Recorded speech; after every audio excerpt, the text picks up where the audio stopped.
Stephen. All right. I know who you are because I've read your responses to the questions I sent you.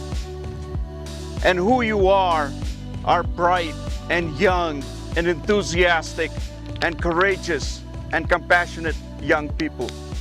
You will change the world. So today I brought to you some words and thoughts so that you can look inside yourself for motivation and inspiration and find those things that are truly worthy of you.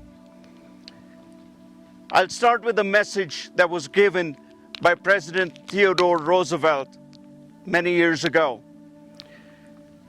He said, "It is not the critic who counts, not the man who points out how a strong man stumbles, or where the doer of the deeds could have done them better. The man who counts, the man who gets the credit, is the man in the arena who actually strives to do well, whose face is marred with dust and sweat and blood, who strives valiantly, who errs, who comes up short again and again, because there is no effort without error and shortcoming. But still he strives valiantly to do the deeds, because he knows the great enthusiasms and devotions, and he gives himself to a great cause. For in the end, at the best, he knows the triumph of high achievement. And at the worst, if he fails, at least he fails while daring greatly, so that his place shall never be with those cold and timid souls that know neither victory nor defeat." I chose these words for you because this is a time when everybody is a critic. Everybody is criticizing and pointing out what's wrong, what we can do better. But as I said to you, I see you as bright and compassionate and courageous young people. So today I will share with you 3 pillars that you'll find useful as you make progress in life. And I will give you 2 tools that work no matter where you go, and they will help you become successful. When I give these talks to adults, I give them one of these pillars because that's about what they can handle. If I give them 2, they short circuit. But you're bright, so I have brought 5 things for you today. Let's start with the first. Think big. How many of you have climbed a 14er? Okay, quite a few. Do you know which the tallest 14er is in Colorado? Albert. And how tall is it? I can't remember. Okay, anybody else? It's 14,430 feet. So I have a friend, his name is Joe Callahan, and he's a mountain climber. So he comes to me one day and he goes, "Raj, let's go climb a 14er. I said, okay. So I packed up my stuff. We went out. We had a great time. We took great photographs, had some great sandwiches, terrific stories to tell. And we came back. And then he goes, "Raj, I'd like to do a better climb than Mount Albert." I said, "Oh, okay, Joe, let's do it." And then he goes, "I'd like to go to Mount Everest." Oh. So what just happened? He thought too big. He thought big, but, well, that's good that he thought big, but he set his expectations a little high because Mount Everest is a little high and is very hard to climb, as far as I know. So what happened suddenly was that my mind, when he said Mount Albert, I was prepared to go. I was ready. Right? When he says Mount Everest, I'm taking a deep breath. I'm going, do I have the endurance? Do I have the stamina? Am I strong enough? What kind of training do I need? Joe's my friend. I want to do this. What happens when you set a goal that is truly worthy of you is that you start to line up all of the things that need to happen in order to make that climb that you might think is too high or too hard or too difficult to make without the preparation. When you set a high goal, when you set a big goal, a goal that's truly worthy of you, everything about your energy aligns. You come into a state where every cell in your body is on fire because you're excited about something that's big, that you want to achieve. So I want to leave this example with you. The first pillar, that think big, don't sell yourself short. Now, you can say, okay, I'm going to go do things. And that's important because we just talked about being the doer of the deeds. As you're doing the deeds, what do you want to do? You want to be in an area where you're achieving excellence. When you think of excellence, think about it this way. Excellence is never an accident.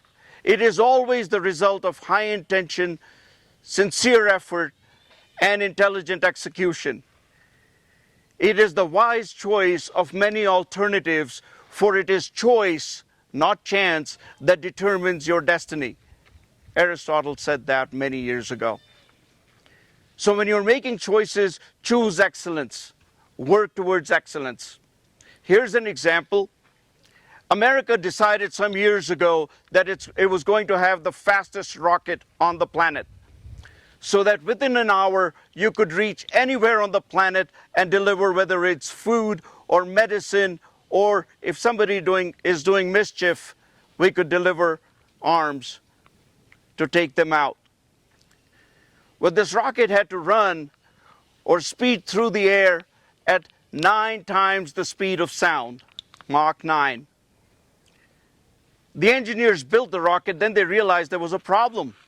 You couldn't launch a rocket from Earth, because if you launched the rocket from Earth, with 10 times the air pressure, it would burn up in the lower atmosphere. Does anybody know what I'm talking about? Do you know the name of the rocket? Okay, it's called the scramjet. But America's full of geniuses and bright people like you. So the engineers came up with an idea. They were going to lock the rocket under the largest airplane that we know can lift and go up to 50,000 feet. They plugged it under a B-52 whose limit is 50,000 feet. When you get to 50,000 feet, the airplane starts to rock. It rattles because it is at the peak. It took the rocket up to 50,000 feet, unlatched it, and within seconds the scramjet was at speed. It was in its orbit. In order for you to achieve your orbit, my question to you is, who will be your 50,000 feet carrier? Who will be your B-52? Who's going to lift you up so that you can be above the friction of the low level of atmosphere? This is the friction that comes from envy and jealousy and competition and little people trying to pull you down and the critics trying to stop you from doing what's really worthy of you. So who is going to be your B-52? The people who actually support you, who actually point out what you're doing right and trying to help you to strive to be your best self and help you reach your goals. Exactly. So, I know who they are in your lives, and they go from teachers to parents to coaches to players, your brothers and sisters. These are the people who invest in you, who are there when you're falling, who will give you a towel when you're losing, a match and give you courage to fight on. So I want to give you 3 examples of the kinds of people whom you need in your life to lift you, to be those B-52.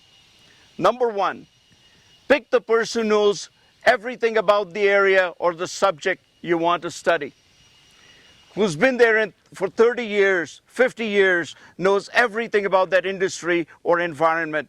You call them the gurus. Number 2, pick somebody who touches a problem related to that field every single day. Somebody who's on the customer satisfaction line, who knows everything that's broken. And they can give you feedback on, if you go in this direction, these are the things you'll have to fix. You find them and you call them the problem solvers, because that's what they do. And the third type of person you need is an innovator. These are people who are working on the future of how the field is going to develop. And they have an insight. They're researchers, they're innovators, they're doing research and development. This is the kind of person you call a technologist or innovators. And you want these people in your life. If you have these 3 people, you have your B-52. You will never have to worry about, are you going in the right direction or not. So now the third pillar. Everywhere you go, whatever you do, who is there?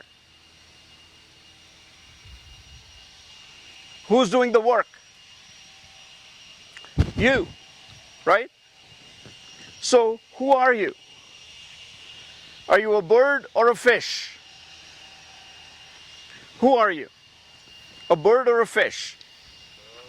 Probably neither. Okay.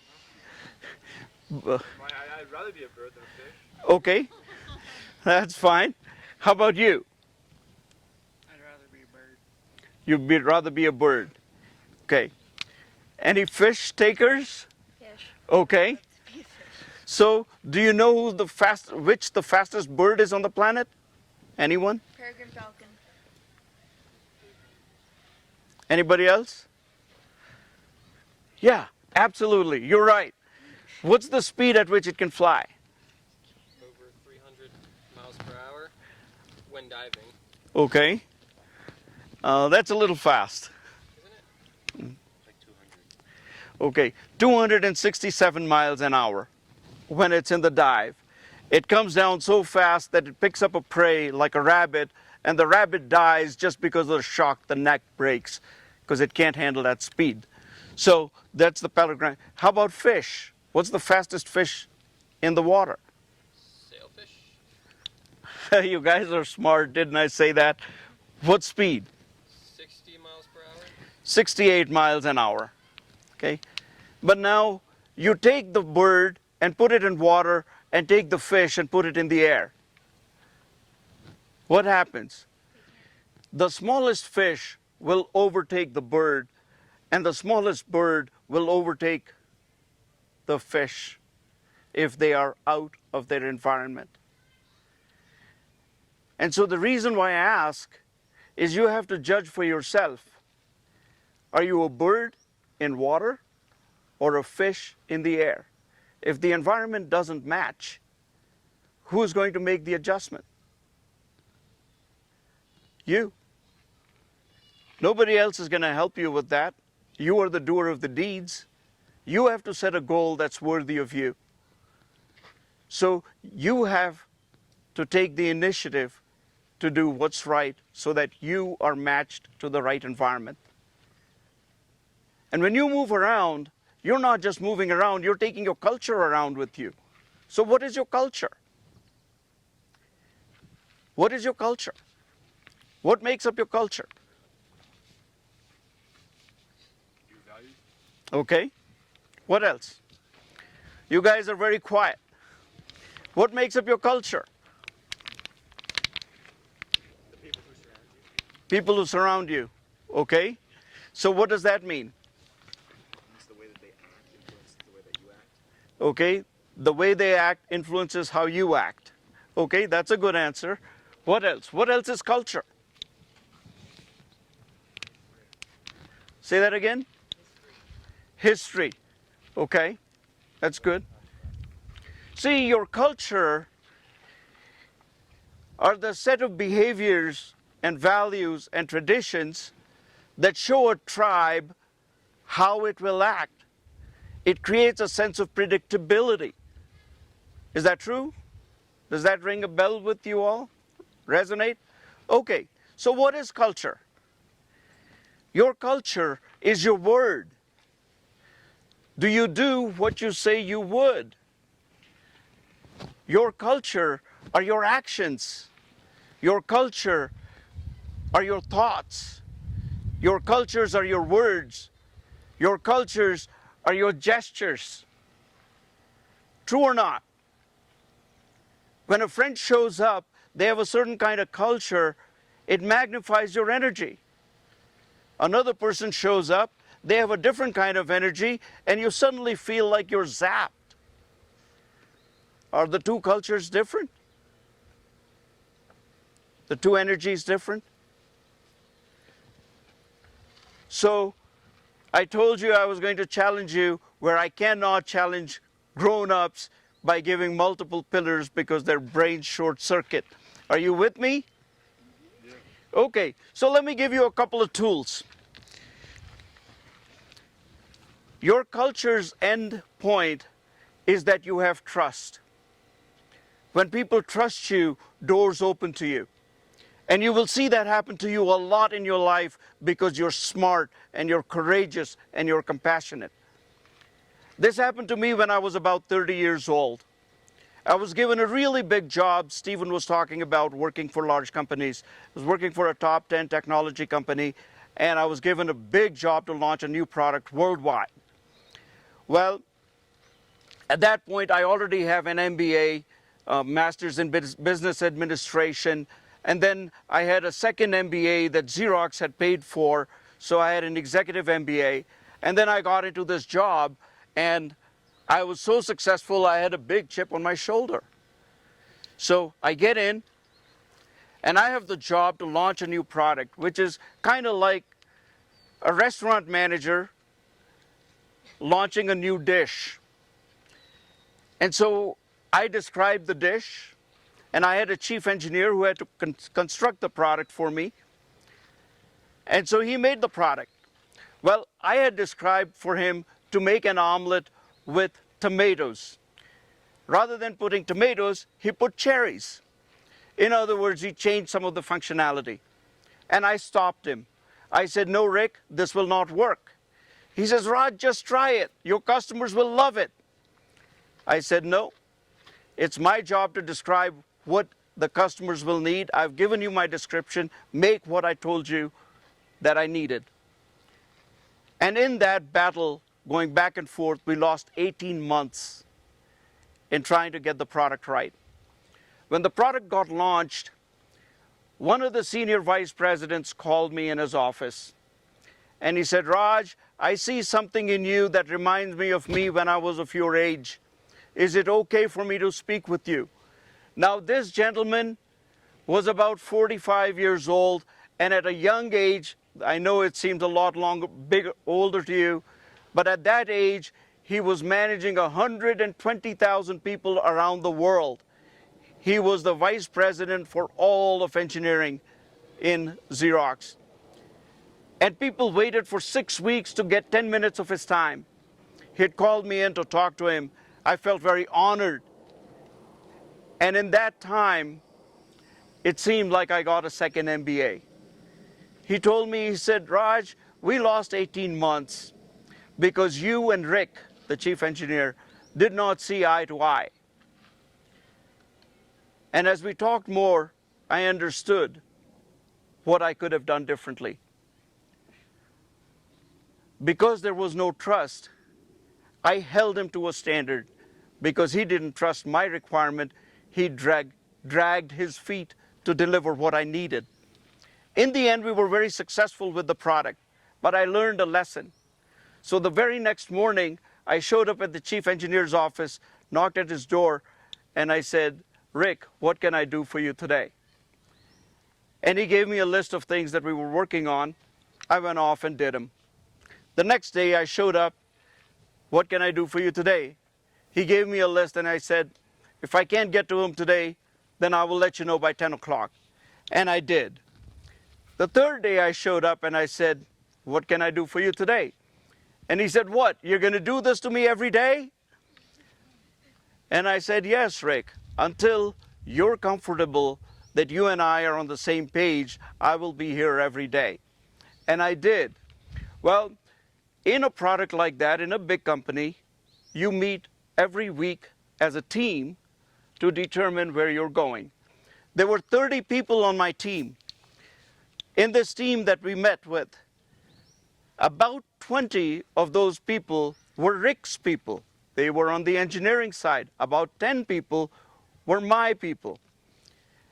And so far, in every team meeting, we had a jousting match.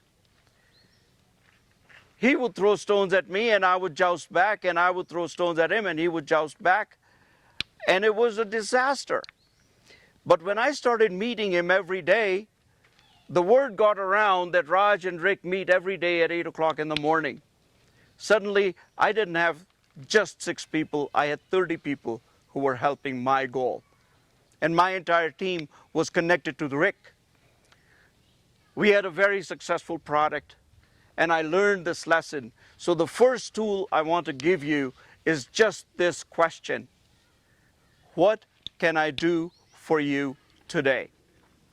And I have used this not just in work, not just with my clients. I use it with my family. If I'm in trouble with my wife, I get in line really fast with my question, what can I do for you today?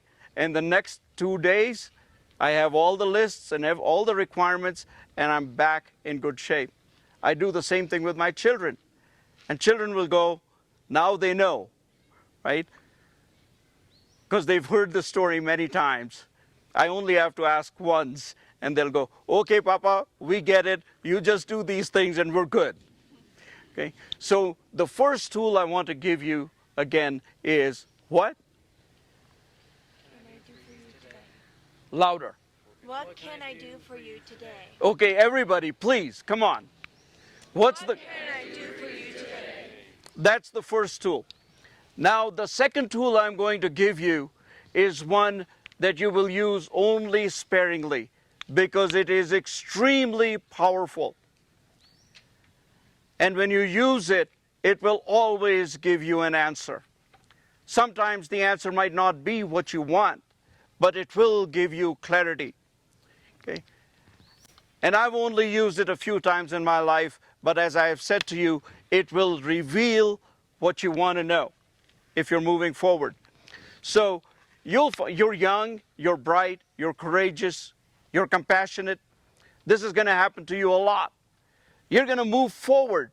And as you move forward, there will be a lot of people who will resist your progress. Some people might even feel jealous. And some people will throw barriers in your way, or they will send you on fool's errands. You can't afford to do that. You cannot afford to follow those traps or fall into those traps. So you're going to want to know how you can come out of those.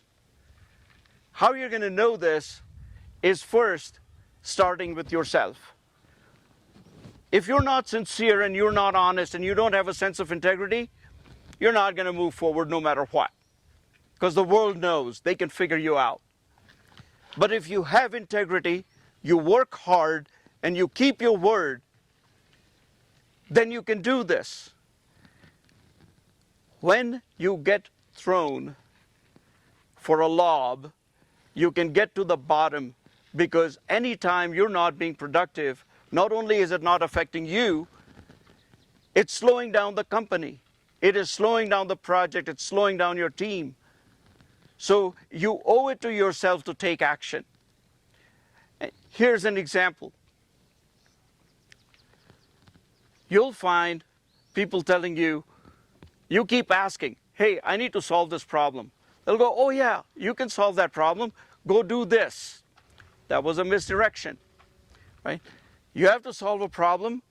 Well, this is the barrier you have. So you shouldn't do it. But the reality is, if you don't move forward, something's going to be missing. I was in Los Angeles, and I had 250 people who sold a product that I was responsible for. There were 8 different teams that carried my product, and in the end, I was responsible for training them, for educating them, for preparing them to engage with customers. So it was my responsibility that they sold enough of that product. Well, there was one young manager who had a problem. Whatever it was, it doesn't matter. Maybe I was too tall or too short or I spoke too fast. Whatever it was, he has an issue. He wouldn't let his team do the essential things to be successful. So I spoke with him once and twice and 3 times, and he just said to me, if you want to do it, if you want my team to do it, then you just do their work. Because in the end, you get the credit. So initially, I backed off. I said, okay, I'm going to go get my performance from these other teams. And we did. But then I realized that wasn't the right thing to do. I couldn't ignore a part of the organization and a whole set of customers who could be benefiting by the solution we had. So I thought about it, and I finally went back and I said to Jared, I said, Jared, I'd like to have lunch with you. Imagine this, right? Here's a person who doesn't care for me, who hasn't given me a break. And he goes, oh, what do you want? I said, Jared, I only want one thing. I have one simple question. It's a huge request. And I'd really be grateful if you can spend some time with me at lunch. So he goes, what's the question? I said, what can I do better? He said, what? I said, I didn't understand and translate what you wanted me to do for you and your team.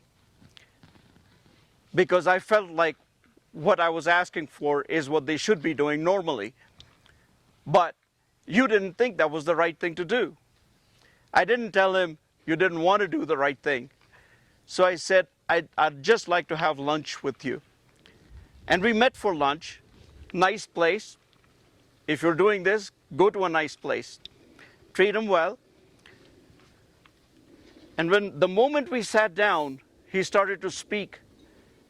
And I sat there with a notebook, and I just took notes. I didn't ask any questions. I was not defensive.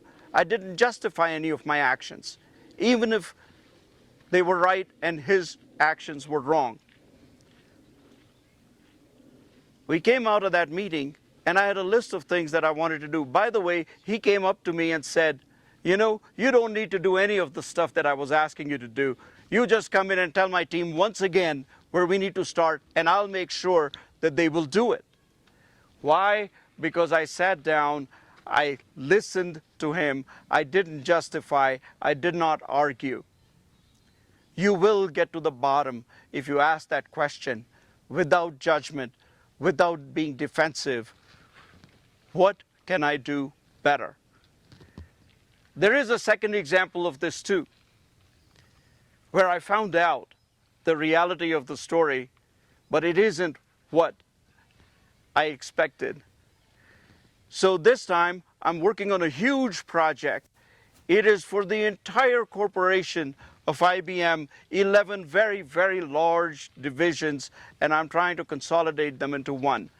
Well, anytime you do that, somebody is going to lose revenue, somebody is going to lose staff, somebody is going to lose clout. Nobody likes you when you do something like that, right? So I have a lot of arrows in my back from it. There was one particular lady who kept coming in my way. I couldn't get the right answers. So she was very crafty. She would always send me on these side tasks. Go do this and you'll find the answer. Go do this and you'll find... And I kept doing that. And there was no answer. So I used the same question again. I said, is it possible that we could meet? I will fly from here, come out and meet you in New York, just to go to lunch so I could ask her this question. What can I do better? And you know what? she never showed up. So you find out, and when you do this and it's public, that you're reaching out to someone, then you buy everybody in. Everybody comes in because they know you're making the effort. You're making the effort to make your project succeed, your team succeed, your company move forward. So what is our second question? Okay, loud. You get into a place where you're not getting any movement, you ask this question, what can I do better? If they show up, you're going to make progress. If they don't show up, you know that that particular resource is not going to work for you. So I want to bring you back to where we started. How are we doing on time?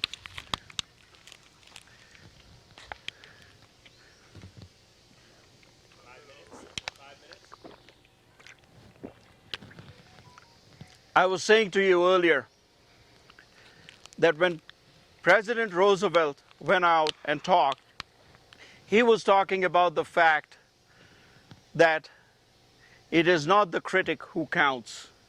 And I want to say the same thing to you. It is not the critic who counts in your life, nor the people who point out how somebody falls or how you can do something better, because you are the man in the arena, or you are the woman in the arena, and you are striving valiantly, and you know that no effort is without error or without shortcomings, but you still have to strive because you're working on a goal that is worthy of you, and you have selected a goal that is worthy of a life, that is worthy of your talent, that is worthy of your energy and your presence. And I want to leave you with that thought that no matter who stops you or discourages you, if you're lined up with a mission that resonates with you, you go out and shine. Now, if you got those two questions, I'd like to hear those again. The first question or the tool is what? What can I do for you today? Okay, louder. What can I do for you today? And the second question. Thank you very much. Give yourselves a huge round of applause for being awesome. Okay. So if you have any questions, I am happy to take them because we got just a couple minutes.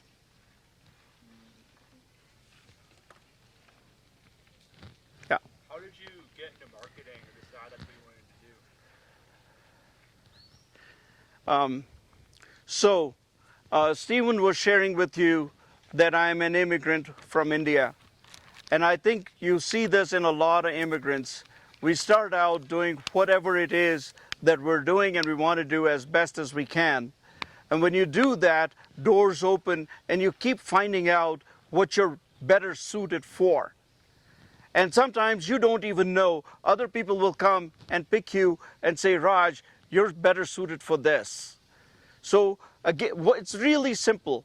All you have to do, everyone, and you're young and bright and courageous, all you have to do is be you. And whatever you're doing, be present and do it to the best of your ability. If it doesn't fit, you'll see it. And if it doesn't fit, somebody who's asking you to do that will know it too. And they will point out to you what you're good at. And that's basically what happened to me. I started working for Xerox, and they kept moving me around based on what they thought my skill set was. And ultimately, I realized at some point that it isn't money. It is not money that makes you tick.